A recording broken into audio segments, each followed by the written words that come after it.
You've got to at least give credit to Commerce Secretary Wilbur Ross for finding the silver lining, or the gold one, as it were.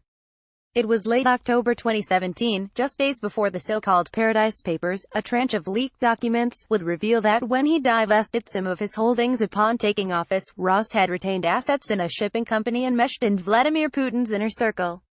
Ross had not disclosed the investment, and apparently had no legal obligation to do so. Still, the realization that the Commerce Secretary held a stake in a company tied to Putin at a time of Russo-American tension was likely to be damaging, no two ways about it. So he apparently decided to make a buck off the bad news. 3 days after a New York Times reporter contacted Ross to inquire about the stake in Navigator Holdings, the company, he took a short position on it, in effect, betting the value of his investment would drop. Lo and behold, when reports about Ross's stake were published, the stock dropped somewhat. Ross then made a profit of between $100,000 and $250,000, according to disclosures. It looks like an ingenious maneuver. He absorbed the public relations damage, but at least made some cash from it.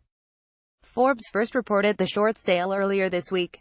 It appears that Ross was trading on non-public information, what's typically known as insider trading, and which government officials cannot do. Ross denies this, but as Times reporter Mike McIntyre writes, Ross's explanation doesn't really make sense. There is more in the Forbes piece. Ross also had assets with ties to the Chinese government and the Russian-tied Bank of Cyprus. His family also appears to retain these and some unsold Navigator assets, Forbes found. Ross says he handed these holdings off to a trust for his family. But that hardly solves the question of conflicts of interest. As Commerce Secretary, he has the power to make decisions that will affect those investments. In other words, he can wield the federal government to enrich his heirs. The revolving door, in which people move from the private sector to the public, thus aiding their former companies, or from the public to the private, profiting handsomely at the companies they used to regulate, it is an established and pernicious phenomenon. The Trump administration seems determined to sidestep the revolving door by simply combining the two steps. Now, government officials can simply profit simultaneously. The allegations against Ross make for an interesting contrast with those of Environmental Protection Agency Administrator Scott Pruitt, who has been the subject of repeated stories about his increasingly slapstick moves at self-enrichment, from trying to get his wife a Chick-fil-A franchise and getting his daughter into law school to sending aides to acquire used mattresses and Ritz-Carlton moisturizer. It's not that these moves are acceptable, they constitute abuse of office and taxpayer dollars, but the monetary stakes are low. Pruitt's moves are part of a broader trend of conspicuous corruption within the administration, as cabinet members and others seek to ape the president's own ostentatious luxury, but to do so on the public dime. What Ross is doing doesn't make for such grabby headlines and is less easily understood, but it's also more serious, because the potential profits are much greater. Like the cabinet members seeking to live a little higher on the hog, Ross's behavior mirrors the president he serves. Ross, like Trump, has lied about and inflated his net worth. Like Trump, Ross's conflicts of interest create the potential for using the federal government to enrich his heirs and family, to whom he has sorta divested his fortune. As with Trump, the size of those gains could be large, but as with Trump, incomplete disclosures mean the public may never know how much the families profited, if at all. And like Trump, Ross may not have broken any laws. Maintaining all those conflicts of interest appears to be entirely legal, a reflection of ethics laws woefully unprepared for governing tycoons like Donald Trump and Wilbur Ross, Forbes reports. Ross is one of several Trump appointees with potentially lucrative conflicts of interest. This week, Businessweek reported on Trump's nominee to lead the National Oceanic and Atmospheric Administration, Barry Myers.